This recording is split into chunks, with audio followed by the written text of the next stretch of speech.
this is Becky with Design Bundles. Super excited to have you join me today. We are going to talk all about mockups.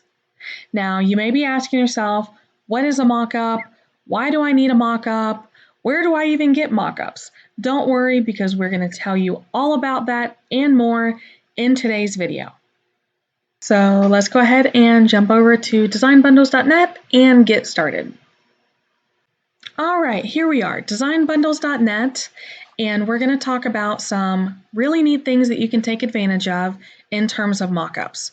So I will show you that we have this crafters category here, and there is an entire section dedicated to craft mockups.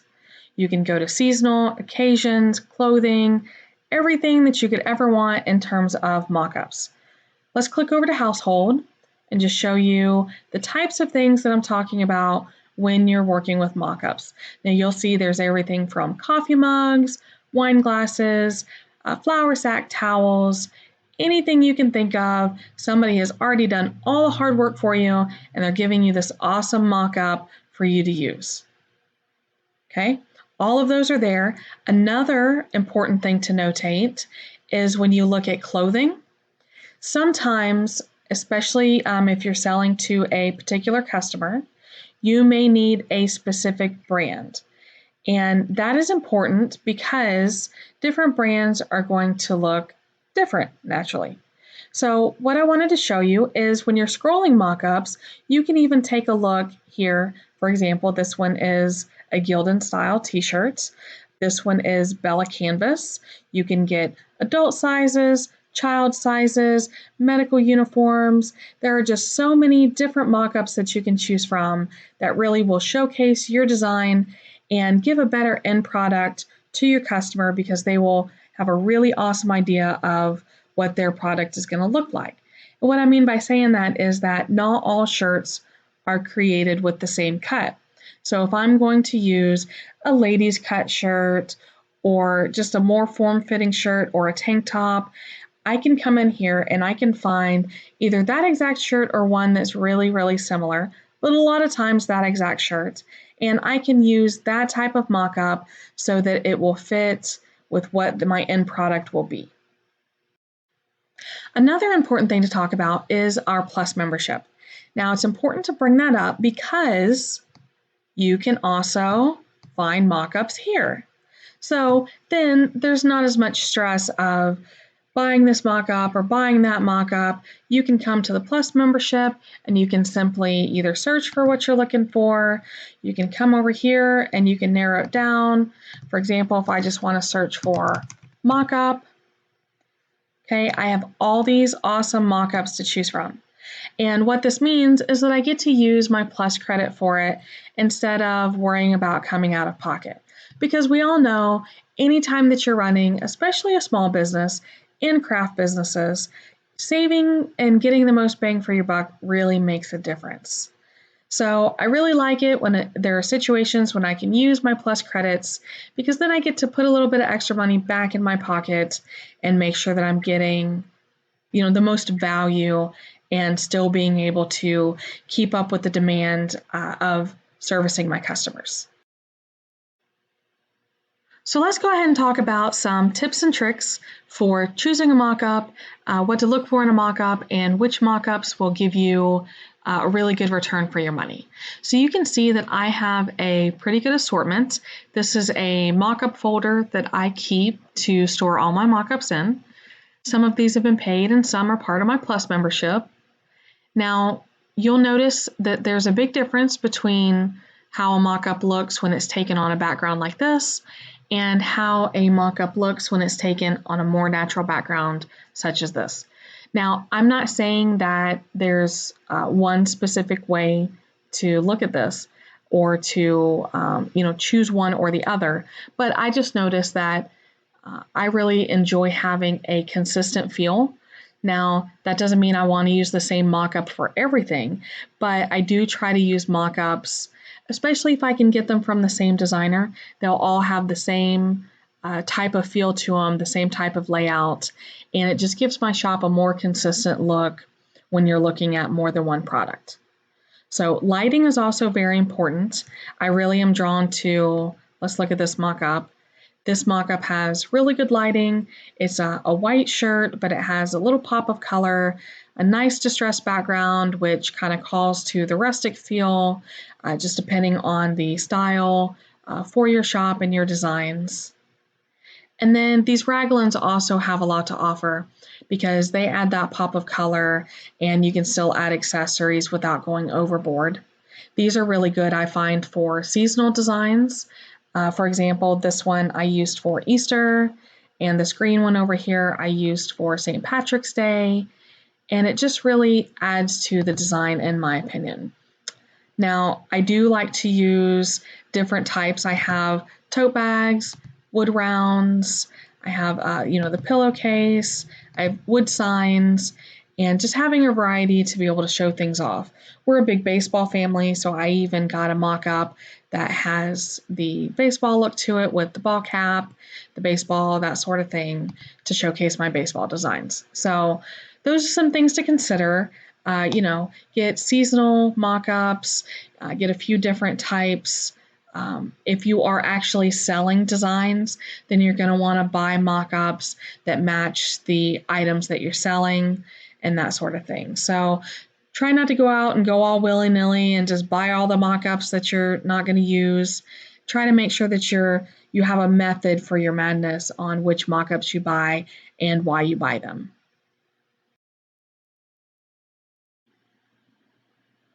Once you decide on a mock-up, let's go ahead and take a look at how you would purchase this mock-up using your Plus credit.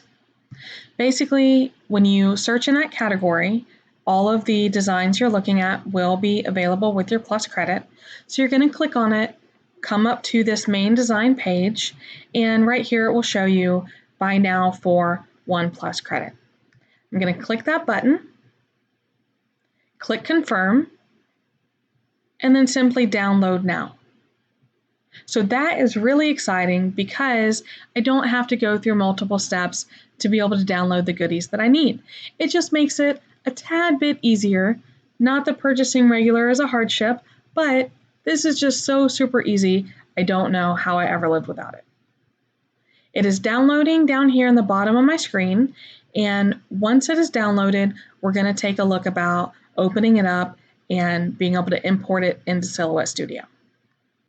Now you may have noticed that the download is a zipped folder, and what that means is that all the files are contained in one folder, and that is also really awesome because it keeps me from having to keep up with a bunch of different files and file types. Now in this circumstance, I want to use the JPEG file.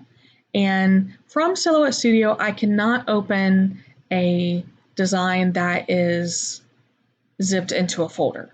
So the easiest way to do it is come up here to your button. I'm on a PC, obviously, and on that button, I can just hit Extract All. It will ask me where I want to extract it to, and as long as I don't change anything, it will actually extract it straight to the original folder that I downloaded to, which in my case is my downloads folder. So if I come to my downloads folder, I now have, here's my original zipped folder, here is my unzipped folder. Now if you click on it, you will see that I have the file that I need, as well as any additional files that may be used for other softwares. This one is Affinity, but this JPEG is the one that I need, and it is also the one we're going to import into Silhouette Studio. Once I'm in Silhouette Studio, I have two main options for bringing that file into the software so that I can work with it and use it to show off my design. The first option is to go to File and Open. And what that is going to do is it's going to open, once I locate my folder, which this one I have, it is going to open a new tab. So here's the new tab. You can see my other tabs up here. And it's just a brand new window with my mock-up design contained in there. Now, we have another option.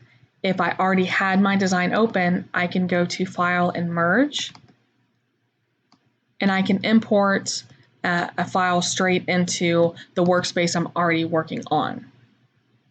So either way you choose is completely up to you, may depend on your circumstances, but for this case, I'll go ahead and leave this one here and talk about how to put the design on there and how to really showcase this for my needs. First thing I'm going to do is I will go and up to my page setup panel, and I'm going to change my page size to fit the optimum size for my needs. Now, I sell my designs on Design Bundles, and I know that I need a 3:2 aspect ratio. So depending on your needs, you may need this ratio or a different ratio. This ratio also works well for me on social media and other platforms, so it is something, at least a starting point that I recommend. My 3:2 ratio will be 12 inches wide by 8 inches high. And I can type that in, and Silhouette Studio will take care of the rest for me. So we can tuck that away, and now do you see, there we go, that's what I wanted. 12 inches wide, 8 inches high. Now I need to do the same for my mockup. I can come over here to my transform panel, and as long as I've clicked onto my mockup, I can choose the scale menu here. Now it's important you want to make sure that your aspect ratio right here is locked, because if it's not locked, then you can get the proportions of your photo out of whack and it may start to look a little funny. We don't want to do that. We're going to lock aspect ratio. And when I type in 12 inches wide, you'll see that the aspect ratio is already close and 12 inches by 8.007. We're not going to worry about the 0.007 at this point. I can now open my Align menu and center my align to my work area. Now I'm free. Remember, we talked about using the merge, so I can simply click File and Merge, and I can select a file that I was working on earlier. Here we go. I'm going to open the Silhouette Studio version, and it brings this file straight into my existing workspace. Now I can size this file down, and I'm also going to use my free rotate. And what I'm doing is I'm using these guidelines right here, my box around my design, and matching them up with the shape of the tote bag. Once I get it into position, I can click off, and now it looks like the design is on my tote bag. Now, one thing that I do, I'm going to show you an extra step.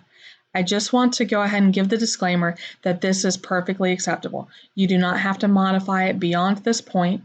There are a few ways that you can go ahead and save this to your computer. One would be to do a screenshot. I do not recommend that way because a lot of times when you do that, your resolution will suffer. You'll get a lower resolution image. Okay. What I do, I have the business edition of Silhouette Studio. So I come up to File, Save As, and Save to Hard Drive. And what I can do here is I can select the file type, and I can save as a PNG, a JPEG, PDF if I needed to. I don't need to. I would be able to save as an SVG. That's not going to work for a mockup. My two main options here are the PNG and the JPEG. I usually choose a PNG when I want to save something as a transparent background, and I use a JPEG when I am just saving a file such as this. Once I choose JPEG, I can hit OK, and then I can select the width and the height in pixels and also the DPI for this image. So if I increase, the other two increase respectively. Now, you will have to watch out if you're making your files too big, because certain websites or different software that you may want to use this in, a larger image may be detrimental to the loading time. So just keep that in mind. But typically speaking, if I'm wanting a high resolution image, I will go ahead and bring it all the way to the top. I can hit save, and Silhouette Studio will save this in the higher resolution to my computer. I'm going to hit cancel because I don't need to do that. Now, let me tell you an extra little step that I take. I will go ahead and group these together, and I'm going to move this off to the side. And I'll tell you why in just a minute. I'm going to use my create a rectangle, draw a rectangle, And I can draw a rectangle of any shape that I want to, because I'm going to use my scale menu again, and I'm going to create a rectangle that is also 12 inches wide by 8 inches high. And I can now center that to page, and I can bring my design back over. And let me tell you why. Sometimes, especially being a designer, I want the focus to be on my design and not necessarily on the accessories that are in the background. And I do love that mockups have accessories, but sometimes I just like to be able to zoom in. So basically, I can make this larger, and I know that this red outline is where my file is going to save. So what that means is I can center this design anywhere within that red rectangle, and that is the part of the file that's going to save. If I want to get a visual image of how that looks, I will create 2 rectangles, make the second rectangle larger. I'm also going to center that to page just because I'm a visual person. Now if I select both rectangles and make a compound path, I can fill in the rectangles with white or gray or any other color. But when I fill it in with white, I get a preview of what cropping that mock-up is going to look like. So this is especially important if I'm using t-shirts and such, because sometimes I want to make sure I'm not going to cut it off in a weird space with the neckline, or sometimes they're tied at the bottom, or whatever the case may be. I like to have my preview. And now I know that this is what the inside of my saved file is going to look like. Now, let's talk about why you would want to do this. Not only does this save a lot of time where you don't have to physically make the products, but it's saving you a lot of money by not needing to use the materials and buy the blanks and essentially waste it on an example. Now, for a design like this, you would be able to sell an example or use it in the future, but especially when you're talking about personalized items, these mockups can be really, really useful.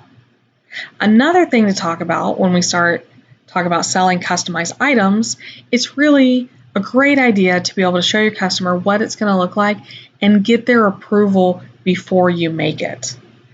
Now, a lot of systems where you may invoice a customer, or messaging systems where you can send things back and forth, you can get that the verbal or written approval to be able to show, hey, this is the design that you approved, and this is how I'm going to make it. So it also adds an extra layer of protection against you as a seller, or even if you're just making it for a friend, it gives them a visual so they can't say, oh, that's not what I thought it would look like. Can you make it over or make some changes?